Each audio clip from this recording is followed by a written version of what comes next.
கோபால் ராமச்சந்திரன் ஐயா அவர்களுக்கு மிக்க நன்றி.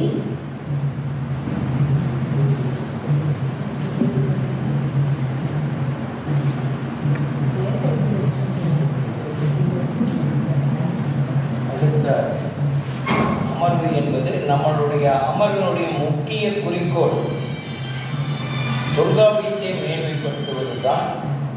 அந்த அடிப்படையிலே நூற்றாண்டு விழா காணும் பேரூர் அடிகளார் அவர்களால் முதல் பொருளதிகாரத்திலே முதல் நூற்பா கைக்கிளை முதலா பெருந்திணை உருவா என தொடங்கி வைத்த நூற்பா தொடர்ச்சியாக இப்பொழுது 89வது திங்களாக நடைபெற்றுக் கொண்டிருக்கிறது. அந்த அடிப்படையிலே தொல்காப்பியர் கூறும் போர், அதாவது புறத்திணையியல் என்று சொல்வார்கள். அந்த புறத்திணையியலை பற்றி அம்மையார் அவர்கள் இப்பொழுது நாங்கள் அழைக்கின்றோம். அதற்கு முன் அந்த அமர்விலே எங்களுடைய அமர்வுக்காக தொடர்ச்சியாக வந்து கலந்து கொள்கின்ற முனைவர் பானுமதி அம்மையார் அவர்களை பற்றி ஒரு சிறு குறிப்பு. தொல்காப்பியர் கூறும் புறத்திணையியல் என்னும் பொருண்மையில் சிறப்புரை ஆற்ற உள்ள முனைவர் பானுமதி அம்மையாரை பற்றி அறிமுகம் செய்வது ஓர் அருகம்புல் ஆலமரத்தை அறிமுகம் செய்வதற்கு ஒப்பாகும். ஆழ்கடல் நீரை ஆளாக்கு கொண்டு அளப்பதற்கு ஒப்பாகும். அவற்றுள் சிலவற்றை மட்டுமாவது இங்கு கூற நாங்கள் விளைகின்றோம். அது எங்கள் கடமையாகும். கம்பராமாயணத்தில் கலைகள் என்ற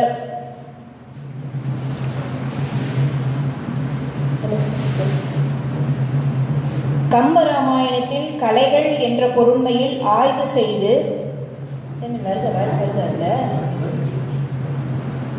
முனைவர் பட்டம் பெற்றவர். தஞ்சாவூர் சரஸ்வதி மகால் மற்றும் கோவை கௌமார மடாலயத்தில் உள்ள நூலகத்தில் உள்ள ஓடைச்சுவடிகளை படியெடுத்து உள்ளார். அதற்காக 67க்கும் மேற்பட்ட சான்றிதழ்களை பெற்றவர். கொடுமணல், அரச்சலூர் போன்ற தொல்பொருள் மிக்க ஊர்களுக்கு சென்று கள ஆய்வு செய்துள்ளார். தொல்லியல் தொடர்பான தொல்லியல் தரவுகளை ஆவணப்படுத்தியும் உள்ளார். தொல்லியல் தொடர்பான அரங்குகளில் பொறுப்பாளராக பணியாற்றியுள்ளார். பல கவியரங்குகளுக்கு தலைமை ஏற்று கவியரங்குகளை நிகழ்த்தியவர். கவிதைகளையும் வாசித்துள்ளார். செம்மொழி மாநாட்டில் ஆய்வுக் கட்டுரை வாசித்துள்ளார். தொல்காப்பியர் பேரவை, கம்பன் கழகம் ஆகிய தமிழ் அமைப்புகளில் தொல்காப்பியரையும் கம்பரையும் பற்றியும் பேசி வருகிறார். வானொலி, தொலைக்காட்சி மற்றும் பல வார திங்கள் இதழ்களில் இவரது படைப்புகள் வந்துள்ளன. கல்லூரி ஆன்மீக மேடைகளில் தமிழரின் கலை, இலக்கியம், பண்பாடு, நாகரிகம் பற்றி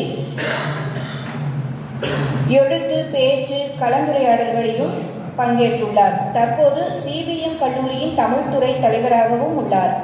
தொல்காப்பியர் பேரவை அமர்வுகளில் தவறாது கலந்து கொண்டு உரை நிகழ்த்தி வருபவர். இத்தகைய பல பெருமைகளுக்குரிய அம்மையார் அவர்களை தொல்காப்பியர் கூறும் புறத்திணையியல் என்னும் பொருண்மையில் சிறப்புரை ஆற்ற அன்புடன் அழைக்கின்றோம்.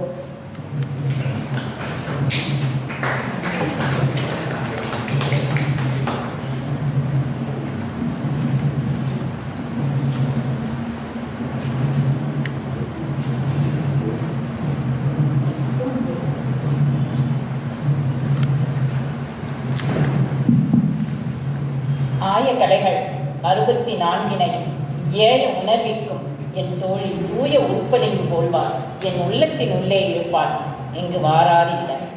அனைவருக்கும், தொல்காப்பிய சங்கம் சார்ந்தவருக்கும், வாய்ப்பளித்தோருக்கும், கேட்க உள்ளோருக்கும் அனைவருக்கும் எனது வணக்கத்தை முதலில் தெரிவித்துக் கொள்கின்றேன்.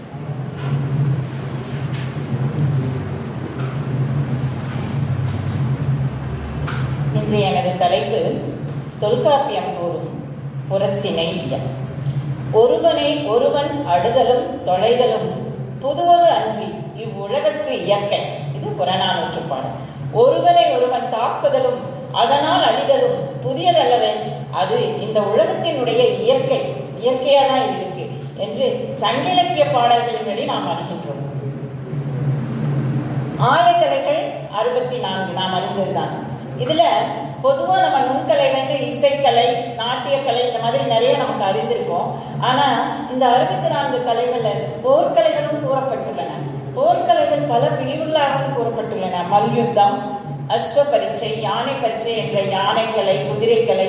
ஒரு போர்க்களத்தில் குதிரை எப்படி போர் செய்யும், யானை எப்படி போர் செய்யும், எதனால யானை போர்க்களத்துல முன்னணியில நிக்குது, இந்த மாதிரி பல கலைகளாக அது பார்க்கப்படுகிறது. எதனால யானை முன்னால நிக்குது அப்படின்னா, முதல் எடுத்தோடனே அது சக்தி வாய்ந்தது, அது மிக அரிய சக்தியுடைய ஒரு விலங்கு. முதலில் போர்க்களத்தில் போர்ப்படையில் அந்த யானைப்படையை முன்னணியில் நிறுத்தும் பொழுது வேகமாக சென்று மதில் சுவரையும் மதில் கதவுகளையும் அது அடித்து நொறுக்கும். அதனால் அந்த கலை அது யானைக்கலை. அதே மாதிரி குதிரை என்றால் நாம் எப்படி நினைப்போம், வேகமாக ஓடுவது, நன்றாக நல்ல கலர் இருப்பதுன்னு தானே இப்ப பார்த்துட்டு இருக்கோம். ஆனா குதிரை கலை மண்டலமாக சுற்றப்படுவது அப்படின்னு சொல்றாங்க. மண்டலம் அப்படின்னாக்க வட்டமாக சுற்றுவது. அப்ப ஏன் அது மண்டலமாக சுற்றுவதில் சிறப்புன்னு பார்த்தா, குதிரை கலைக்கு அஸ்வ பரீட்சைன்னு சமஸ்கிருதத்துல சொல்லுவாங்க. எதனால அப்படின்னா, அது குதிரை இப்ப நம்ம பெரும்பான்மையா பயன்படுத்தும் போது நேராக ஓடுகிறது. ஆனால் குதிரை போர்க்களத்தில் எப்படி இருக்க வேண்டும், நேராக ஓடினா அது வெளியில ஓடிடும் இல்லையா, சுழன்று சுழன்று. இன்னைக்கு போர் பத்தின படங்கள்லாம் நம்ம பார்த்தோம்னா குதிரைப்படை எப்படி சுழன்று சுழன்று வீரர்களை தாக்குது இல்லையா, அதாவது குதிரை மேல் இருக்கக்கூடிய வீரனுக்கு இயைவாக அது சுற்றி வரும். அது சிறப்பாக சுற்றினால்தான் போர் புரிய முடியும் போர் வீரர். இந்த மாதிரி குதிரை, அப்புறம் மல்யுத்தம், அதனுடைய சிறப்புகள், அப்புறம் போர்கள்லயே மிக சிறப்பாகவும் மிக வியப்பு, எல்லாமே சிறப்பு தான், வியப்புக்குரியது கலை போர்னு சொல்லுவாங்க. மந்திர கலை, அதாவது மறைந்து நின்று போர் புரிதல். மறைந்து திடீர்னு மறைஞ்சிறது, ஆகாய வெளி போறது, நீர்ல நெருப்புல, இதெல்லாம் யோக கலையினால நல்லோர் செய்வர். அனுமன் போன்றோர் யோக கலையினால கடலை தாண்டுவார், நெருப்பை பொறுத்து கொள்வார். இதெல்லாம் இந்திரஜித் போன்றவர்கள் அழிவிற்காக அந்த கலையை பயன்படுத்துவார்கள். எந்த ஒரு கலையும் இரு நிலைகளில் இருக்கும் என்பதற்கு இது உதாரணமாக இருக்கிறது. இவ்வாறு போர்க்கலைகளில் பல்வேறு அரிய செய்திகள் ஒரு கலையாகவே நாம் பார்க்கப்படுகிறது. இது கலையாக பார்க்கப்படும் பொழுது, எந்த ஒரு செயலும் கலையாக பார்க்கப்படும் போது அதற்கு இலக்கண விதிகள் விழித்துவிட வேண்டும். அதற்கு இலக்கணம் கண்டிப்பாக இருக்க வேண்டும். அதாவது இதனை இவ்வாறு செய்தனர், அதனை அவ்வாறு செய்ய வேண்டும் என்ற நியதி வகுப்பதே இலக்கணம். இலக்கணம்னா நம்ம கிராமர்னு சொல்றோம் இல்லையா, இதனை நம்ம தமிழர் பெருமை, தொல்காப்பியர் பெருமை நாம் அனைவரும் அறிந்தது. வாழ்க்கைக்கும் போருக்கும் இலக்கணம் வகுத்தவர் நம் தொல்காப்பியர் தான். அதனால இதனை இவ்வாறு செய்தார்கள் முன்னோர்கள், அந்த மரபுபடி இதனை இவ்வாறு தான் செய்ய வேண்டும் என்று இலக்கணம் வகுத்தது போர்க்கலைக்கும் ஆகும். எனவே காலங்காலமாக இத்தகைய போர் நிலைகள் நடைபெற்றுக் கொண்டிருக்கின்றன என்பதை இந்த இலக்கண நூல்கள் வாயிலாக நாம் அறிகிறோம். போராட்டம் என்பது பல வகையை ஒட்டி எழுகின்றது. முன்னாளில் உணவு, பஞ்சம் போன்றவற்றிற்காக நிகழ்ந்த போர்கள் காலப்போக்கில் பெண்ணிற்காகவும் பொன்னிற்காகவும் நடைபெற்றன. அப்புறம் என்னன்னா, நாட்டை கைப்பற்றுவதற்காக. அப்புறம் இன்னும் அரிய விஷயமாக பெண் கொடுக்க மறுக்கும் பொழுதும் போர் நடக்கின்றன என்பதை நாம் சங்க இலக்கிய வாயிலாக பார்க்கிறோம்.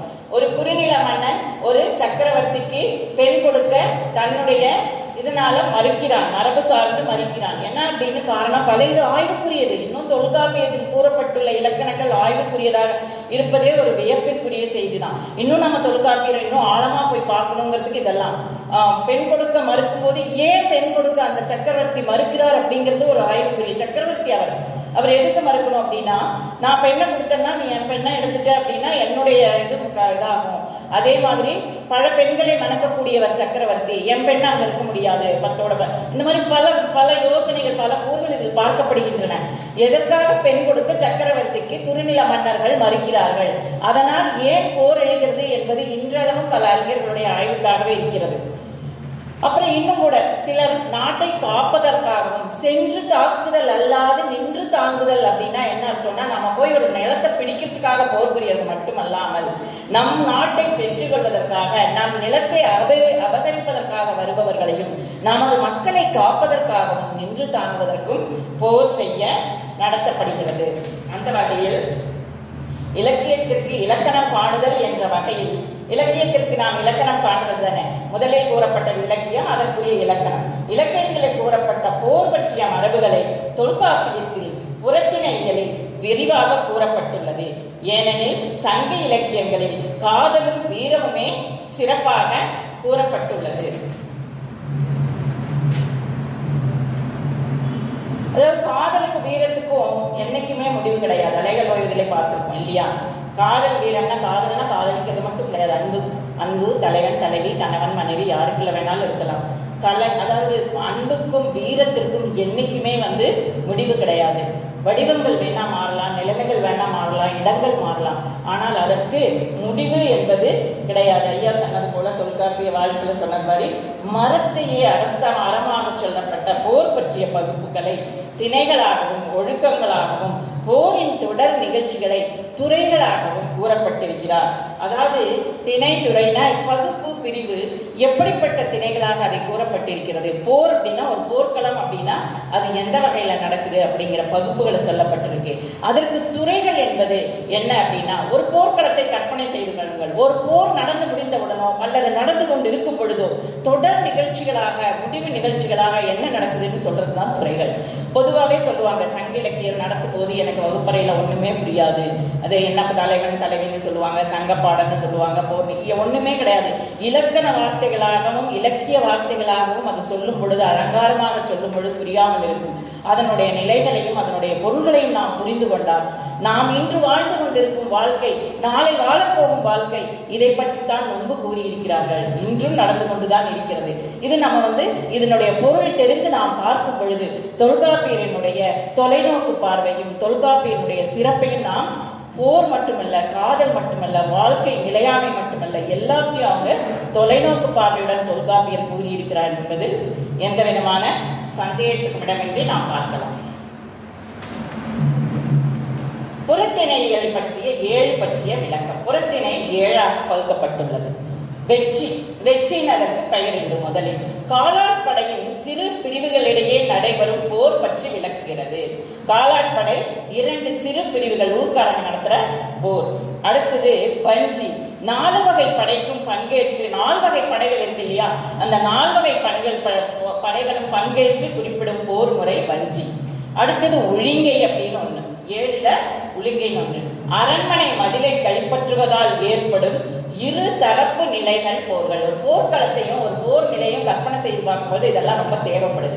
முதல்ல உள்ளுக்குள்ள சிறு போரா நடக்கும், அப்புறம் அடுத்தது என்ன பண்ணுவாங்கன்னா பெரும் போரா நடக்கும். முதன்மையாக மதிலை கைப்பற்றுவார்கள். மதில்னா தெரியும் இல்லையா, ஒரு நாட்டினுடைய வெளிப்புறம் மதில் சுவர் பெரிதாக இருக்கும், அகலி அதை சுற்றி இருக்கும். அந்த மதிலை கைப்பற்றினாலே ஒரு கால்வாசி போர் முடிஞ்ச மாதிரி தான். அந்த மதிலை கைப்பற்றுதலும் அந்த மதிலை கைப்பற்ற விடாமலும் காத்தலும் ஆகிய போர் நிலை.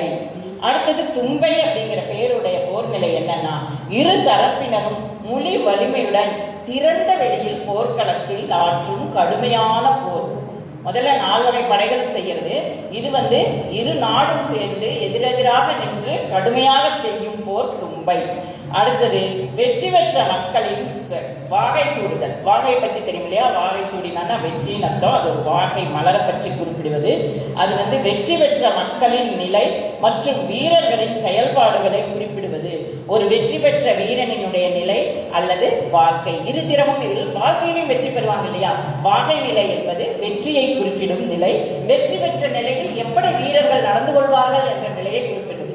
நான் முன்னமே கூறிய மாதிரி போர் நடக்கும் நேரம், போர் முடிந்தவுடன் நடக்கும் நேரம், நடக்கும் காட்சிகள், இதெல்லாம் தான் புறத்திணையில கூறப்படுகிறது. புறம் என்பது அகத்திற்கு மாறுபட்டு இருப்பதனால் அது புறம். காஞ்சி அடுத்தது. என்னதான் போர் புரிஞ்சாலும் வாழ்க்கை நடத்தினாலும் கடைசியில என்ன நடக்குது? நிலையாமை. தத்துவத்துக்கு வந்துடுறோம் இல்லையா இறுதியில, அதனால நிலையாமை பற்றி கூறப்படுவது காஞ்சி திணை. அடுத்தது பாடான். பாடான் என்பது வெற்றி பெற்ற அரசரை வீரரை வாழ்த்தி பாடுவது. பாடுறதுக்கும் ஒரு தகுதி வேணும், பாடலை ஏற்றுக்கொள்பவர்களுக்கும் ஒரு தகுதி வேண்டும். அந்த வகையை குறிப்பிடுவது பாடான் திணை. இவ்வாறாக புறத்திணை வெச்சி, வஞ்சி, உளிங்கை, தும்பை, வாகை, காஞ்சி, பாடான் என்று 7 வகையாக குறிக்கப்பட்டுள்ளது. இந்த 7 திணைகளில் அகத்திணையாகிய இப்ப 7 திணை இருக்கு புறத்திணை. இதை எப்படியும் அகத்திணையோட பொருத்தி காமிச்சிருவாங்க. என்னன்னா வாழ்க்கைக்கும் போர் முறைக்கும் கம்பேரிசன் ஆங்கிலத்துல சொல்லுவாங்க, ஒப்பீடு. இதை எப்படி ஒப்பிட்டு சொல்றதுன்னா இயல்புபடுத்தி பார்க்கறது. இந்த குறிஞ்சி திணைன்னு சொல்றாங்களே, அது வெற்றி திணைங்கிற போர் திணையோட எப்படி பொருத்தி வரும் பார்க்கலாமா அப்படின்னு பாக்குற மாதிரி ஒரு பொருத்தம் பார்ப்பது. குறிஞ்சி அகத்திணையில 7 இருக்கு இல்லையா, அந்த அகத்திணை 7 புறத்திணை 7 ஆகி, அகத்திணைனா என்ன? வாழ்க்கை முறை. அந்த வாழ்க்கை முறை எப்படி போர் முறையோடு பொருந்தி வருது அப்படின்னு சொல்றதுதான் புறம் என்று இது கூறப்படுகிறது. இவ்வேழு திணைகளும் அகத்திணை ஆகிய குறிஞ்சி, முல்லை, மருதம், நெய்தல், பாலை, கைக்கிளை, பெருந்திணை என்ற 7 திணைகளுடன் இயைபுபடுத்தி, அதாவது தொடர்பு படுத்தி காட்டுகிறது. இதற்கு ஒரு உதாரணம் என்றால் குறிஞ்சிக்கு புறன் வெச்சி. அகத்திணையில குறிஞ்சி இருக்கு, அதை இயைபுபடுத்துவது வெச்சி. எந்த முறையிலனா வெச்சிதானே குறிஞ்சியது புறனே என்ற நூற்பாவில் குறிஞ்சி என்பது களவு பற்றிய பாடல். களவுன்னா என்ன? காதல், திருமணத்திற்கு முன்பு அறியாமல் செய்வது, இது களவு பற்றிய பாடல். இத்தகைய களவு ஆணிரை மீட்டல், ஆணிரை காத்தல் அப்படிங்கிற மாதிரி ஆணிரைகளை கவர்தல் வெச்சி. முதல் போர் வெச்சி. அப்ப குறிஞ்சி திணையாகிய களவு என்பது வெச்சி என்ற போர் முறையில் ஆணிரைகளை கவர்தல். களவு தெரியாமல் அறியாமல் இரவு நேரத்தில் களவு கொண்டு போவது வெச்சி திணை. இவ்வாறாக 7 திணைகளும் அகத்திணை 7 புறத்திணை 7 ஒன்றுடன் ஒன்று தொடர்பு படுத்தி பார்க்கப்படுகிறது. காதலும் வீரமும் என்னைக்குமே அளவில்லாதது, ஒரு பெருமையானது, பெரும்பான்மையாக விளங்கக்கூடியது. அப்படி இருக்கக்கூடிய திணைகளை என்னால் இயன்ற அளவு நேரம் கருதி சுருக்கமாக கூறுகிறேன். அது கடல் அளவு போர் என்பது. நம்ம இதுல வியத்தகு செய்திகள், முக்கியமான செய்திகள், இப்படி கூட இருக்கா புறத்திணையில போர் பற்றிய நிகழ்ச்சிகள் இப்படியெல்லாம் நடக்குதான்னு தெரியாதவங்களும் அல்லது மறுமுறை நாம் இதை சுவைத்து பார்ப்பதற்காகவும் சுருக்கமாக நாம் பார்க்கலாம். முதலில் வெச்சித்திணை. நான் முதலில் கூறியது போல வெச்சித்திணை என்பது குறிஞ்சி திணையின் புறமாகும். இது 14 துறைகளை உடையது. துறைனா என்னன்னு பார்த்தோம் நாம. போர்க்கள நிகழ்ச்சிகள், போர் முடிந்தவுடன் நடக்கும் நிகழ்ச்சிகள் துறைகள் என்று கூறப்படுகிறது. அப்படி துறைகளாக கூறப்படுவது இது தொன்மை காலத்து போர், பழங்காலத்துல நடந்த போர். இன்னைக்கெல்லாம் போய் போர் புரியணும்னா முதல்ல போய் ஆணிரையை மீட்டிட்டு வருவாங்களா? இல்லையா? இது தொன்மை சார்ந்தது. தொல்காப்பிய காலத்தில் ஆணிரை கவர்தலும் அவற்றை மீட்டலும் ஒரு போராகவே கருதப்பட்டது. அதாவது போருக்கு முந்தைய நிலை, ஒரு அடையாள நிலை. சரியா? அப்படிப்பட்ட அடையாள நிலை வேந்தனால் ஏவப்பட்டு போர்முனை செல்லும் வீரர்கள் பகைவர் நாட்டின் கண் உள்ள ஆணிரைகளை யாருக்கும் தெரியாமல் கவர்ந்து ஓட்டி அதனை காத்தல். சொல்லுவாங்க இல்லையா? ஆடு மாடுகள், முதியோர்கள், குழந்தைகள் இவங்களெல்லாம் முதல்ல பண்ணிடணும், காப்பாற்றிடணும். என்ன காரணம்னா ஆணிரைகள் எல்லாம் கட்டி வச்சிருப்பாங்க. அது போர்க்காலத்தில் அதனால ஓட முடியாது, தப்பிக்க முடியாது, எதிர்க்க முடியாது. அதனால அதை முதல்ல கொண்டுட்டு போயிடுவாங்க மரபு கருதி அப்படின்னு சொல்றாங்க. அல்லது அடையாளப்படுத்துறாங்க. வா போருக்கு வா, நான் உங்க மாட்டெல்லாம் எடுத்துட்டு போயிட்டேன், உங்க ஆணிரைகள் எல்லாம் நீங்க அதை மீட்டருக்கு வாங்க அப்படின்னு சொல்லுவாங்க. அந்த மாதிரி ஆணிரை கவர்தல், மீட்டல் என்பது போருக்கு அச்சாரமாக, அதாவது போரினுடைய முதல் நிலையாக விளங்குகிறது. சரி, இதனுடைய 14 துறைகள் என்னென்ன அப்படின்னா, போர்க்களத்தினுடைய தொடர்ச்சியாக பார்ப்பது, படை புறப்படும் முன் சொல்லும் ஆரவாரம், படை புறப்படும் முன் செய்யும் ஆரவாரம். எப்பவுமே ஒரு மகிழ்ச்சியா, ஜாய்ஃபுல்னு சொல்லுவாங்க ஆங்கிலத்துல. நான் ஆங்கிலத்துல சொல்றதுக்கு நீங்க மன்னிக்கணும். தமிழ்ல சொல்லும் போது அந்த ஆங்கிலம் உதவியா தமிழுக்கு இருக்குது அப்படிங்கிறது நமக்கு பெருமை தானே. ஒரு தமிழினுடைய சிறப்பை ஆங்கிலத்தின் வழியா சொல்லணும். ஆரவாரம் அப்படிங்கிறது இன்னைக்கு கூட நீங்க பாத்தீங்கன்னா ரயில்வே ஸ்டேஷன்ல எல்லாம் நம்ம போகும்பொழுது இந்த எக்ஸ்மா இவங்கெல்லாம் போனாங்க அப்படின்னா, போர் புரியறவங்கெல்லாம் போனாங்க அப்படின்னாங்க, நம்மளுடைய ஆர்மி அவங்கெல்லாம் போனாங்கன்னா முதல்ல ட்ரெயினில் ஏறுறதுக்கு முன்னால் ஒரு வாழ்த்து பாடிட்டு ஒரு போர் ஆரவாரம் செய்துட்டு தான் இதுலேயே புகை வண்டியிலே ஏறுவாங்க. அது ஒரு ஸ்டார்டிங் பாயிண்ட்னு சொல்லுவாங்க. அதே மாதிரி சேரியில் வீட்டுப்புறத்தே நின்று நற்சொல் கேட்டல் அடுத்த துறை. என்ன துறை அப்படின்னா, முதல்ல ஒரு கிளம்புறதுக்கு முன்னால நல்ல சகுனம் பார்க்குறாங்கன்னு சொல்கிறாங்க இல்லையா, போருக்கும் அது பார்த்துருக்காங்க. வெற்றி கிடைக்குமா என்பதை ஊரார் ஃபர்ஸ்ட் வார்த்தை, முதல் வார்த்தை என்ன சொல்றாங்களோ, போச்சு எல்லாம் போச்சுன்னு யாராவது பக்கத்து வீட்டில் பேசினா அது போயிடும், எல்லாம் நல்லபடியா நடக்கும் அப்படின்னு யாராவது பக்கத்து வீட்டில் பேசினா அது நல்லா நடக்கும். நற்சொல் கேட்டல் இது போர்க்களத்திலேயே இருந்திருக்கு, போருக்கு இருந்திருக்கு. முதல்ல ஆரவாரம், அப்புறம் நற்சொல் கேட்டல், அப்புறம் பகைவர்கள் யாரும் அணுகி அறியாதபடி செல்லுதல். இது ஆணிரை கவர்தலுக்காக. பகைவர் ஒட்டு கேட்டிருப்பின் அது கெடுமாறு.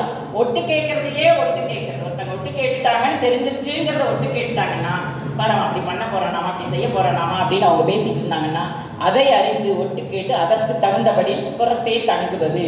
முற்றுகையிட்டு செய்யும் போரில் அவ்வூரார் கொல்லப்படுதல், ஆணிரைகளை கைப்பற்றுதல், ஆட்களை மீட்க வந்தோரிடங்களை சண்டையை மாற்றி அவர்களை மிரட்டுதல், அதுக்கப்புறம் ஆட்களை துன்பப்படாமல் தங்கள் ஊருக்கு ஓட்டு செல்லுதல், முதல்ல நற்சொல் கேட்டுதல், அதுக்கப்புறமா என்ன செய்யறாங்க, ஒற்று கேட்குறாங்க, அப்புறம் ஆணிரைகளை யாரும் தெரியாம கவர்ந்துட்டு போறாங்க, அப்புறமா என்ன பண்றாங்க, அதை பாதுகாப்பா எந்த விதமான துன்பமும் படாம ஊருக்கு ஓட்டிட்டு போறாங்க, அதுக்கப்புறம் கைப்பற்ற வருபவர்களை விரட்டி அடிக்கிறார்கள், அப்புறம் ஊருக்குள்ள போகும்போது வெற்றி பெற்று ஆணிரைகளை கொண்டுட்டு வரும்போது மகிழ்ச்சி ஆரவாரம் செய்து வரவேற்கிறார்கள், அதுக்கப்புறம் போருக்கு சென்ற வீரர்கள் உட்பட அனைவருக்கும் அப்பசுக்களை முறையாக பங்கிட்டு கொடுக்கின்றனர். அந்த கவர்ந்துட்டு வந்தது எல்லாத்தையும் தான் வீட்டிலேயே கொண்டு போய் கட்டிப்பாரா, மன்னர்கிட்ட வச்சுப்பாங்களா? இல்ல, யார் கவர்ந்துட்டு வந்தாங்களோ, எந்த வீரர் அதெல்லாம் ஹெல்ப் பண்ணாங்களோ, உதவி செய்தார்களோ அதெல்லாத்தையும் வரிசையாக பகிர்ந்து கொடுக்க விடுகிறார்கள். அதுக்கப்புறம் என்ன பண்ணுவாங்க, அந்த காலத்துல வெற்றி பெற்றவங்க என்ன பண்ணுவாங்கன்னா கல்லுண்டு மகிழ்ந்து ஆடுவார்கள். ஊரில் உள்ள மற்றவர்களுக்கு பங்கு பெற்ற வீரர்களுக்கு அந்த ஆடு மாடுகளை பங்கிட்டு கொடுத்து கல்லுண்டு ஆடி அதற்கும் மிஞ்சிக்கூடிய ஆணிரைகளை என்ன பண்றாங்கன்னா ஊரார்களுக்கு கொடுத்து விடுவார்கள். இவ்வாறு ஆணிரை மீட்டல் காத்தல் என்ற 16 துறைகளை நாம் பார்த்தோம். இது வெற்றி திணை குறிஞ்சி திணைக்கு புறணானது. அதுக்கப்புறம் கடைசியில கடவுளை வேண்டுதல். கொற்றவை வெற்றி தெய்வத்திற்கு துடிகட்டி ஆடும்போது அது வீரர்களை ஊக்கப்படுத்தும். கடவுளை வேண்டி ஆடும்போது ஒரு பற இசைக்கும் பொழுது, ஒரு இசை என்பது நமக்கு சூழ்நிலைக்கு தகுந்த மாதிரி நம்ம மனநிலையை கொண்டு செல்வது இசை. அது இசைக்கருவிகளை முழக்கும் பொழுது வீர முழக்கமிட்டு கொற்றவை முன் ஆடும் பொழுது வீரம் மிகும். அத்தகைய செய்கைகளையும் இவர்கள் செய்வார்கள். இது உளவியல் ரீதியாக பார்க்கப்படுகிறது. எப்ப நம்ம சோகமா இருக்கும்போது சோக பாட்டு, மகிழ்ச்சியா இருக்கும்போது சந்தோஷ பாட்டு நல்லா கேட்கிறோம் இல்லையா, ஒரு இசைக்கருவியை கேட்கிறோம் இல்லையா, அந்த மாதிரி இருக்கக்கூடிய செயல்கள் எல்லாம் அன்றே தொல்பழங்காலத்தில் செய்திருக்கிறார்கள் என்று இதன் வழியாக பார்க்கப்படுகிறது. அடுத்தது தொல்கால பழங்கால முறைகளுக்கு எல்லா பழங்கால போர்களுக்கும் பொதுவான முறைகள் என்னன்னா, வேலனை முருகன் போல் கையில் வேல் பிடித்து ஆடிப்பாடி செயல்படுத்துதல். பூசாரி முருகன் போல் வேடமிட்டு ஆடிப்பாடி குறி சொல்ல செய்வது. காந்தல் பூச்சூடி வெறியாட்டு நிகழ்த்துவது. கொற்றவை முன்னால் ஆடுறது ஒண்ணு, பூச்சூடி ஆடுவது, இது எல்லா போருக்கும் பொதுவானது.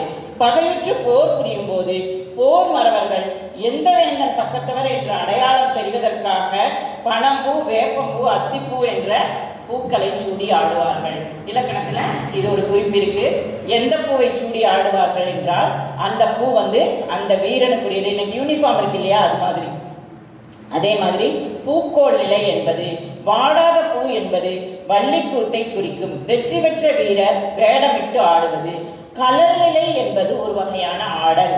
வீரர்கள் சுற்றி நின்று பின்வாங்கி ஓடாத பெரு வீரத்தை புகழ்ந்து பாடி ஆடுவது. காலில் சலகை கட்டி வீரக்கடல்னு சொல்லுவாங்க, அதை கட்டி ஆடும் பொழுது வெற்றி பெற்ற நிலையை குறித்து, அதாவது வெற்றி பெற்றவுடனே நடனம் ஆடுவாங்க இல்லையா, அந்த நடனத்தை குறிப்பிடுகிறது. புறமுதுகு காட்டி ஓடாத சினமிக்க வேந்தர்கள் உண்ணமரம் தளிர்த்தலும் உலர்ந்து காட்டும் குறியை மாறி பார்க்கும் உண்ணநிலை. அப்படின்னா என்ன அப்படின்னா, உண்ணமரம் தவிர்த்தல் நல்ல, உண்ணமரம் அப்படிங்கிற ஒரு மரம் இருக்கு, அது தளிர்த்துதுன்னா நல்ல சகுனம், வாடுதுன்னா அது கெட்ட சகுனம். இந்த மாதிரி நிலைகளை மாறி மாறி பார்ப்பார்கள். அடுத்தது கலந்தைத்துறை அப்படின்னா, முன்னே வரும் தூசிப்படையை ஒருவனே நின்று தடுத்தல். பூவை நிலைனா அரசனை காத்த கடவுளாகிய திருமாலுக்கு ஒப்பிட்டு பாடுவது. அதாவது அரசனை கடவுளோட ஒப்பிட்டு பார்ப்பது பூவை நிலை. பெரும்போர் மறவர் சிறப்புன்னா, முன்னே வரும் படையை ஒருவனே நின்று தடுத்தல் ஒரு போர் முறை. அப்புறம் வாளால் பிறரை வெட்டி வீழ்த்தி தானும் மாய்தல் பிள்ளை நிலை. நம்ம விளையாட்டு பிள்ளைன்னு சொல்றோம் இல்லையா, பிள்ளையாட்டு பிள்ளை அப்படின்னா வீரனை பிள்ளையாக பாவித்து கூறுவது. வாட்போர் செய்து வென்றெழுந்த பெரிய வீரனுக்கு மகிழ்ந்து பறை முழக்கி நாடு கொடுத்து கொண்டாடுவது பிள்ளையாட்டு. அந்த வீரனுக்கு நாடு கொடுக்கறது, மகிழ்ச்சி கொண்டாட்டம் செய்யறது, அந்த வீரன் வெற்றி அடைவதை கொண்டாடுவது பிள்ளையாட்டு. அப்புறம் கல்லெடுத்தல்னு ஒரு நிலை இருக்கு. கல்லெடுத்தல்கிறது எல்லா போருக்கும் ஒரு பொதுவான நிலை. எப்படி பூவை நிலை பொதுவோ அது போல. என்னன்னா காட்சி, முதல் எடுத்தோடனே கல்லெடுக்கும் பொழுது காட்சின்னு ஒன்று சொல்லுவாங்க. இறந்த பெருவீரனுக்கு கல்லெடுக்க முதலில் கல் தேடுதல். கல்லை தேடி எடுக்கிறது முதல்ல, அது காட்சி. தேடி காணுதல். இறந்த வீரனுக்கு கல்லெடுப்பாங்க, அது கூட முறைமையாக தான் மரபுப்படி தான் செய்வாங்க, அதுவும் வகைப்படி தான் செய்வாங்க, வரிசைப்படி. முதலாக கல்லை நல்ல கல்லாக பார்க்கறது, அது காணுதல், அதாவது தேர்ந்தெடுத்தல். அடுத்தது அதனை நாட்டிற்கு முற்பட செய்தன யாவும் செய்தால், அதை நாட்டுவதற்கு முன்பு அதை முன்னால் என்ன செய்யணுமோ அதெல்லாம் செய்யறது. அந்த கல்லுக்கு புனித நீர் ஆட்டுதல், அப்புறம் அதை தக்க இடத்தில் நடுதல், சிறப்பு மிக்க பெரிய படையல் இடுதல், வாழ்த்தி வணங்குதல், இவை யாரும் வெற்றியை சார்ந்தன. கல்லெடுத்தல்ங்கிறது ஒரு 6 வகையா பார்க்குறாங்க. முதல்ல கல்லை பார்க்கணும், அப்புறம் அதை எங்கே நடணும்னு பார்க்கணும், அதுக்கப்புறம் அதை நல்லா குளிப்பாட்டி இது பண்ணணும், அப்புறம் படையல் இடணும், அதுக்கப்புறமா அதை வாழ்த்தி பாட்டு பாடி வணங்கணும். இவை வெற்றி திணையில் பார்ப்படும். அடுத்தது வஞ்சி திணை. இப்போ வெற்றி பார்த்தாச்சு. அடுத்தது வஞ்சிதானே முல்லையது புறனே அப்படின்னா முல்லைப்படு, முல்லை திணை, அகத்திணையில் இருக்கக்கூடிய முல்லை திணைக்கு இது இயல்புபடுத்தி பார்க்கப்படுகிறது. இதன் குறிக்கோள் மண் அசை. மண் அசை அப்படின்னா நிலத்தின் மீது உள்ள விருப்பம், நிலப்பகுதி, நாடு கவரும் போர் வஞ்சி. நசை என்றால் விருப்பம். குறையாத மண்ணாசையால் வேந்தனை மற்றொரு வேந்தன் அஞ்சும்படி படையெடுத்து சென்று இருவரும் போர் செய்தலே வஞ்சித்திணை. இது முல்லைத்திணைக்கு விருப்பத்தின் பால் பட்டதனால் இது முல்லைத்திணைக்கு புறனானது. வஞ்சித்திணையின் துறைகள் நிறம், அதாவது முதல்ல நிகழ்ச்சிகள் எப்படியெல்லாம் இதனுடைய துறைகள், போரின் நிகழ்கள் என்னன்னா, படையெடுத்து போகும் பொழுது ஆறாவாரம், அப்புறம் படையெடுத்து சென்ற பிறகு ஊர்களில் முதலில் எப்படி ஆணிரை கவர்றாங்களோ அது மாதிரி நெருப்பு பரவுமாறு கொளுத்துதல். முதல் எடுத்தோடனே குண்டு போட்டுறாங்க இல்லையா, எல்லா இடத்துலையும் முக்கியமான இடத்துல அழிக்கிறாங்க இல்லையா, அது மாதிரி அந்த காலத்திலையும் முதல் எடுத்து சென்றோடனே நெருப்பு, ஊரெல்லாம் நெருப்பு பரவுமாறு நெருப்பை கொளுத்துதல். வீரத்துடன் விளங்கி தோன்றும் பெருமை. வீரர்களுக்கு ஊக்கம் உண்டாவதற்காக நிலப்படை முதலானது தருதல். வென்றி அடக்கி அழித்த வெற்றி. அரசன் வீரர்கள் சிறப்பு பட்டம் பெற்று புகழப்படுதல். பகைவரை ஒரு பொருட்டாக கருதாது அவர்களை அடக்கிய பேராண்மை. இதெல்லாம் அந்த துறைகள் பார்ப்பட்டது. வெள்ளம் பெருக்கெடுத்து விசையோடு வரும் பொழுது அதனை தடுக்கும் கல்லனை போல தனி ஒருவனாய் பெரும் பறையுடன் வெள்ளத்தை தடுக்கும் பெருமை இங்கு கூறப்படுகிறது. பகைகளுக்கு உணவு வழங்கும் பெருஞ்சோற்று நிலை, அதாவது படைக்கலத்தில் வீரர்கள் போர்படும் போது அவங்களுக்கு உணவு வேணும் இல்லையா, அந்த உணவு கொடுப்பதை பெருஞ்சோற்று நிலை அப்படின்னு இலக்கணத்துல சொல்றாங்க. அடுத்தது தோற்றவர் ஒளியிலிருந்து நழுதல். வல்லை பாட்டு என்பது உலக்கை பாட்டு, வெற்றியை கொண்டாடும் பாட்டு என இது ஏற்களத்தில் போல போர்க்களத்தில் பாடப்படும் பாட்டு. அதாவது வல்லைப்பாட்டு அப்படின்னா நெல் குற்றும் போது பாடும் பாட்டு. இதை வெற்றியையும் பாடி, மன்னனுடைய வெற்றியும் பாடி அதை வல்லைப்பாட்டு என்று குறிப்பிடுவார்கள். இவ்வாறு கூறப்படுகிறது. அடுத்தது உளிங்கை திணை. உளிங்கை தானே மருதத்து புறனே. உளிங்கை இந்த சொன்னதெல்லாம் அத்தகைய மலர்கள், வெச்சி கலந்த இதெல்லாம் அந்தந்த மலர்கள். இப்போ மூன்றாவது உளிங்கை திணை. உளிங்கை பூச்சூடி மதிலை வளைத்து பெரிய அரண்களையும் அரண்மனைகளையும் கைப்பற்ற செய்யும் போர். முதல்ல ஆணிரை, அடுத்தது பகைவர்கள் பொருதுதல், அடுத்தது மதில் சுவரை கைப்பற்றுவதற்காக உளிங்கை மலர் மாலை அணிந்து படுவது. இது மருதத்திற்கு எப்படி புறனானது, பொருத்தமானது அப்படின்னா வெற்றி கவர்தல், அதுக்கப்புறமா மண்ணின் மீது விருப்பம். இது எப்படின்னா மருத நிலம் எப்படி மதிலுக்குன்னா, மருத நிலம் தான் முதல் நாகரிகம் தோன்றியதாக குறிப்பிடுவார்கள். மருத நிலத்தை சார்ந்தவர்கள் தான் மதில்கள், அரண்மனைகள் என்று பெரிய பெரிய இல்லங்களை கட்டி மதில்கள் கட்டி வாழ்ந்தனர். அதனால் மதில் மருதத்திற்கு புறனானது என்று மதிலப்போ உள்ளிருப்போர் நொச்சிப்பூ சூடி தம்மை காத்து கொள்ள முயல்வர். உளிங்கை பூ சூடி மதிலை வளைப்பர். அந்த மதிலுக்கு உள்ளோர் இருப்போர் நொச்சிப்பூ சூடி தன்னை காத்து கொள்ளும் போர் முறை உளிங்கை போர் என்று கூறுவர். அதாவது முற்றுகையிடுதலும் கை கொள்ளுதலும் என்று இரு வகையாக இந்த உளிங்கை திணை பார்க்கப்படுகிறது. உளிங்கை போர்ல 8 நிலைகள் இருக்கிறது. பகைவர் தேயத்தை கை கொள்ள உறுதி பூண்ட கொற்றம். வெல்லும் முன்பே தமதென முடிவு செய்தல். விபீஷணன் நாம கேள்விப்பட்டிருக்கோம்ல, இலங்கை பத்தி முதல்லயே இது பண்ணிடுவாங்க இல்லையா, அந்த மாதிரி வெல்லுவதற்கு அப்பவே இருந்திருக்கு சங்க இலக்கியங்கள்ல. வெல்லுவதற்கு முன்பே தனது குற்றம் என்று முடிவு செய்யும் நிலை. நாம தான் ஜெயிக்க போறோம், எழுதி வச்சுக்கோ நாம தான் அப்படிங்கிற முடிவை பாடுதல் அப்படின்னு வச்சுக்கலாம். நினைத்ததை நினைத்தபடி முடிக்கும் வேந்தனது சிறப்பு. பழமையான எயிலின் மீது ஏறுதல், தொன்மையான மதில்சுவரின் மீது ஏறுதல். மதிர்போராதலின் மேலிருந்து வரும் படைக்கலங்களை தாங்கி தடைக்கும் தோற்படைகள் பெருத்தல். அதான் மதிர்போர்னா மேலிருந்து வருவாங்க, கீழே இருந்து போவாங்க. அதை தாங்கி தடுத்தல் அப்படிங்கிற தோற்படைனா கேடயம். அதை தாக்கும், காப்பாற்றிக் கொள்ளும், தடுக்கும் போர் முறை. அப்புறம் அந்த மதிர்ச்சுவருக்குள்ளோர் இருப்பவனுடைய செல்வ வளத்தை பாராட்டுதல். அல்லாமல் பகைத்து வந்த மதிர்புறத்தோன் பகைவனை அகத்தோன் வருத்திய நிலைமை பொருதி நின்றுதல். திறமை மிக்க தான் ஒருவனே சென்று நெருங்கி போர் சொல்தல். குற்றிலிங்கன்னு இதை சொல்லுவாங்க, ஒருத்தனே செய்யறது. எத்தனை போர்படையில எத்தனை பேர் இருந்தாலும் மதிர்ச்சுவர் மேல வர்றவங்கள ஒருத்தனே முன்னின்று போடுதல் குற்றிலிங்க. இதெல்லாம் ஒரு இலக்கண விதிகள், போர் முறைகள். பகைத்து வருவர்களின் வலிமையை பொருட்படுத்தாது அரிய மதிலின் சிறப்பு. இவ்வாறு 8 வகையாக இருக்கிறது. மதில் சிறப்புங்கிறத நம்ம சிலப்பதிகாரத்திலேயே பார்த்துருக்கிறோம். அது மேல போர் கருவிகளும் இருக்கும், வீரர்களும் வருவாங்க, குதிரை எல்லாம் கூட அது மேல ஓடுங்கிற மாதிரி போர் செய்திகள் நாம பார்த்துருக்கிறோம். இவ்வாறு உளிங்கை போரின் 8 நிலைகளை மருதத்திணைக்கு மாற்றாக நாம் பார்த்தோம். அடுத்தது தும்பை திணை. தும்பை திணை 4 வகை படைகளும் ஒரு பரந்த போர்க்களத்தில் நின்று நேருக்கு நேர் நின்று போர் செய்தல் தும்பை திணையாக கூறுகிறது. தும்பை திணை அகத்திணையில் உள்ள நெய்தல் திணைக்கு பொருத்தமானது. என்ன காரணம்னா, 2 பெரும் போர் படைகள், 2 பெரும் ஊர்கள், நாடுகள் போர் செய்யும் பொழுது இருபுறத்திலும் இழப்புகள் இருக்கும். அதற்காக இறங்குதனால் இரங்கலும் இரங்கல் நிமித்தமும் என்று நெய்தல் திணை இருப்பதனால் இது நெய்தல் திணைக்கு பொருத்தமானதாக ஆனது. தும்பை போருக்கு காரணம் ஒருவனை விட ஒருவன் வலியவன் என்பதை நிலைநிறுத்துவது என்று கூறப்படுகிறது. போரிடும் வலிமையே காரணம், போரிடுவதற்கு வலிமையே காரணம். என்கிட்ட தான் படம் நிறைய இருக்கு, நான் உன்னை அடக்கி காமிக்கிறேன் அப்படிங்கிறது தான் வலிமை மைந்து. அப்படின்னா மைந்து வலிமை கருதி அப்படின்னு சொன்னா வலிமை கருதி போரிடுதல். இது எப்படிப்பட்டதாக இருக்குன்னா மிக கடுமையாக இருக்கிறது. என்ன மாதிரி ஒரு போர் வீரனுடைய நிலைமை தும்பை துணையில் இருக்குன்னு பார்த்தா, ஒரு வீரனுடைய உடலில் அம்புகளும் வேல்களும் நெருக்கமாக பாய்ந்து உடல் முழுவதும் இருத்தலால் அது சென்ற பிறகும் யாக்கை கீழே விழாமல் நிற்கிறது. அது எப்படி இருக்கு? ஒரு மனிதனுடைய, ஒரு வீரனுடைய உடம்பில் முழுவதும் ஒரு அங்குலம் கூட இடைவிடாமல் அம்புகளும் வேல்களும் பாய்ந்து இருக்கும் பொழுதும் அந்த வீரன் கீழே விழாமல் நின்று கொண்டிருப்பது எப்படி இருக்கிறது என்றால், அட்டைப்பூச்சி எப்படி வந்து எத்தனை கால்கள் இருந்தாலும் அது அந்த கால்களின் மேல் நின்று கொண்டிருப்பது போல் இருக்கிறதனால் அது அட்டைப்பூச்சி மாதிரி தெரிவதாக அவர் கூறுகிறார். இருநிலம் தீண்டா அருநிலை அப்படின்னு சொல்றாங்க. 2ஆக வெட்டினாலும் உயிர் போகாமல் ஊர்ந்து செல்லும்.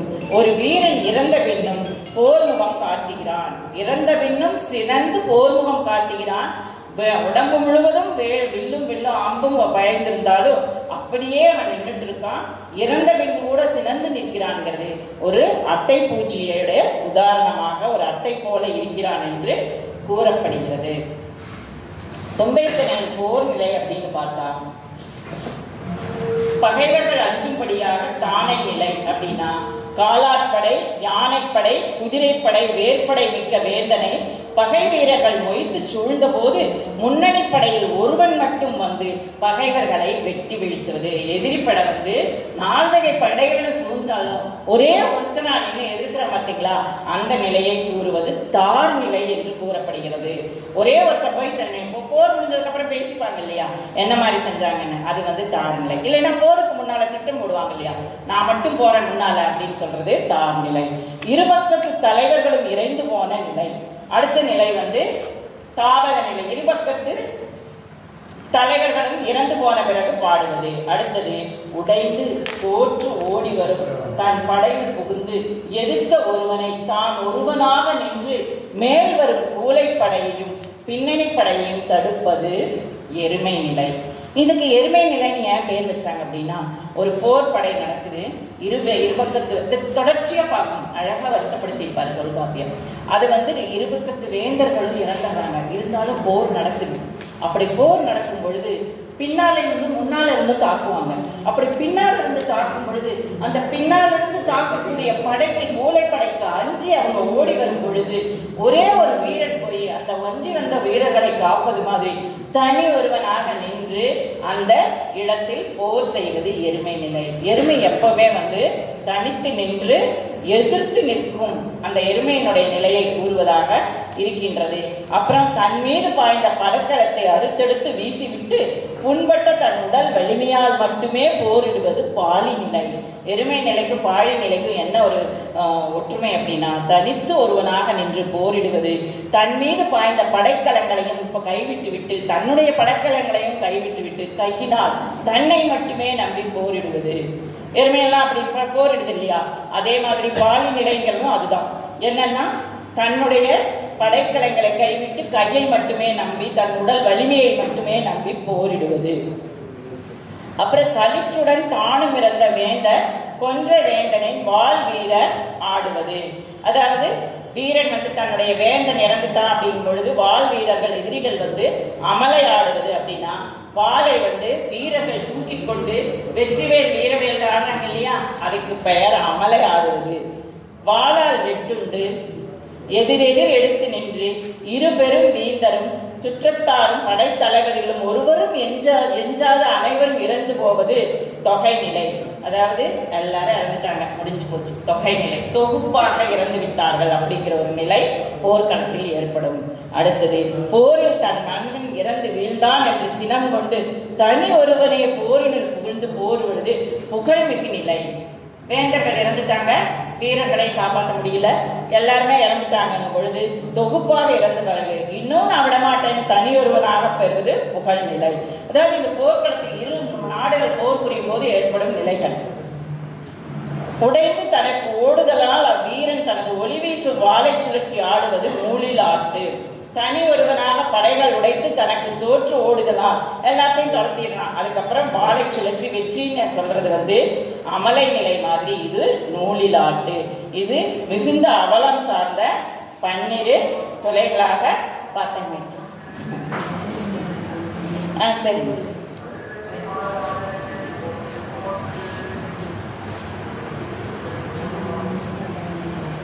சரி.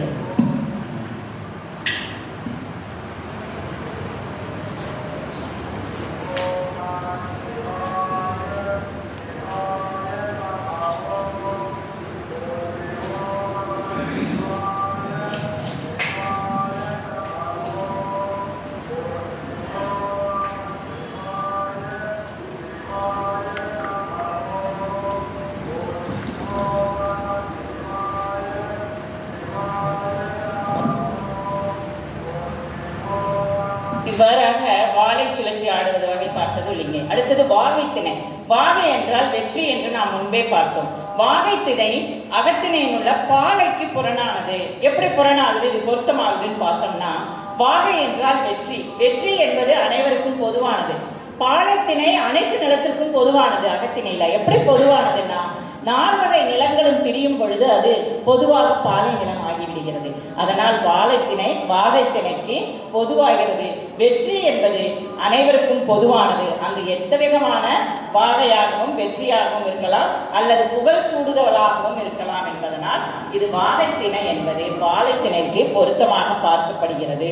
6வகைப்பட்ட பார்ப்பனர் பக்கமும் என்று தொடங்கக்கூடிய நூற்பா 6வகைப்பட்ட பார்ப்பன வாகை, அதாவது வாகை 7 வகை என்பதை புலவர்கள் கூறியிருக்கிறார்கள்னா என்னென்ன வகைகள்னு பார்த்தா, பார்ப்பன வாகை ஓதல் ஓதுவித்தல் முதலான பார்ப்பன வாகை, கற்றல் வேட்டல் ஈதல் என்ற அரச வாகை, வணிகர் வாகை என்பது கற்றல் ஒளித்தொழில் ஈதல் வாணிகம் என்ப அரச வாணிக வாகம். அடுத்தது அறிவர் வாகம், அப்படின்னா ஜோதிடம் வாணியல் இதெல்லாம் சொல்றாங்க இல்லையா, அந்த வாகை. அடுத்தது தவம் செய்வார் கை கொள்ளும் 8 வகை வழக்கங்கள், அதாவது தாபத வாகை அப்படின்னா நீராடல், அதாவது தவம் விரதம் எல்லாம் இருப்பாங்கன்னா என்னென்ன வகை செய்வாங்க அப்படிங்கிறத வகைகள்னு சொல்றாங்க. உணவுள்நாள், தெய்வ பூசை, விருந்தோம்பல் இதெல்லாம். பொருணர் வாகைனா பாடினியர் பாணர் என 2 பாலராக அறியப்பட்ட பொருணர் வாழ்க்கை முறை பொருணர் வாகை என்று கூறப்படுகிறது. அது போன்ற பிற வகைகள். இவை 7ம் உயர்ந்தோர் வாழ்வில் உயர்வு காட்டும் வாகைத்துறைகள். வாகைத்துறை அப்படின்னா உயர்ந்தோர் வாழ்வில் என்னென்ன வகைகள் இருக்குன்னு உயர்த்தி காட்டுவது.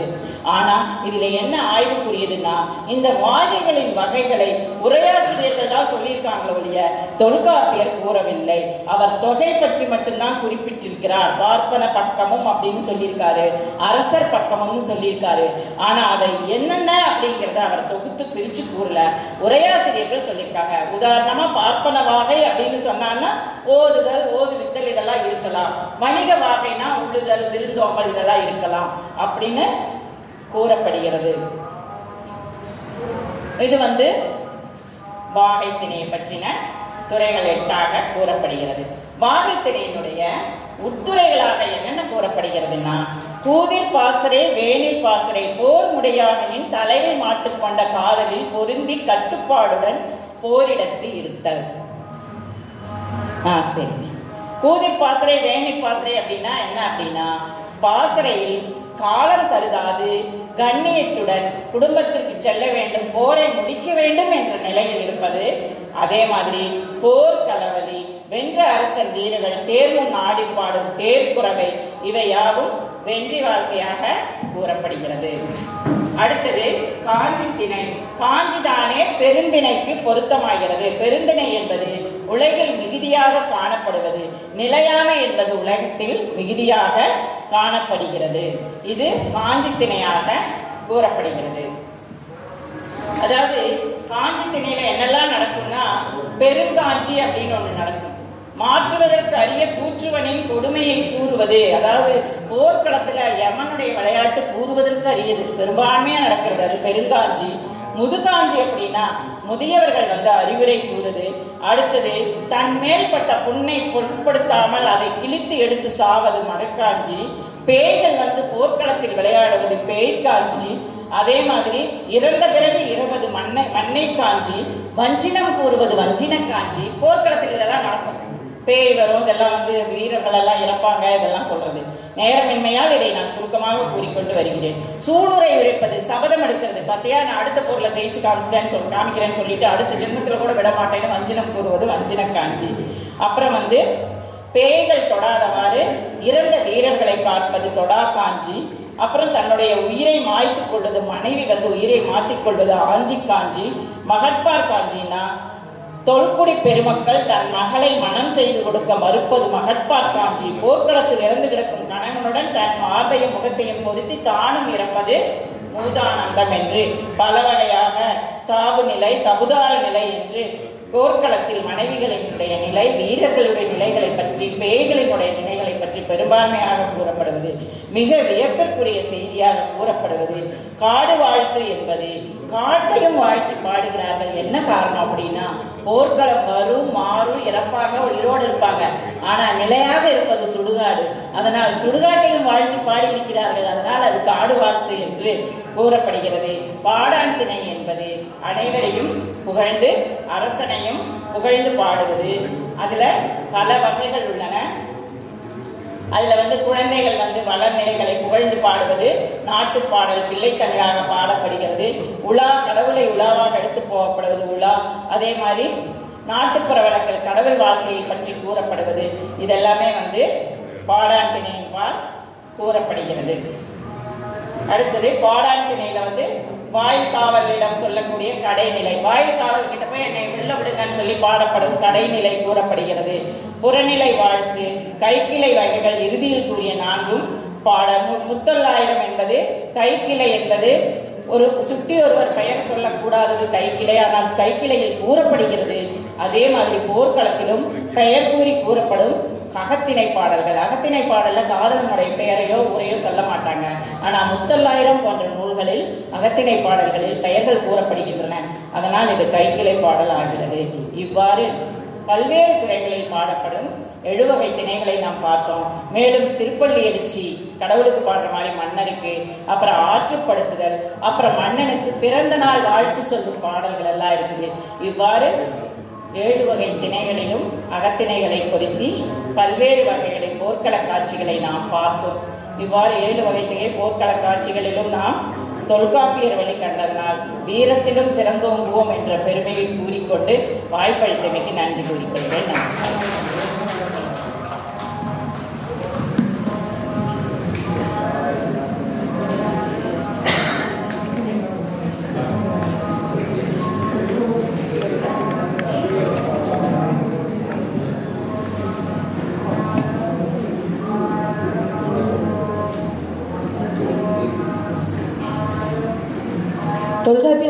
யோத்தனையில் என்ற தலைப்பில் சிறப்புரையாற்றிய முனைவர் கா பானுமதி அம்மையார் அவர்களுக்கு சிறப்பு செய்வதற்காக மருத்துவர் தேவி அம்மையார் அவர்கள் சிறப்பு செய்கிறார்.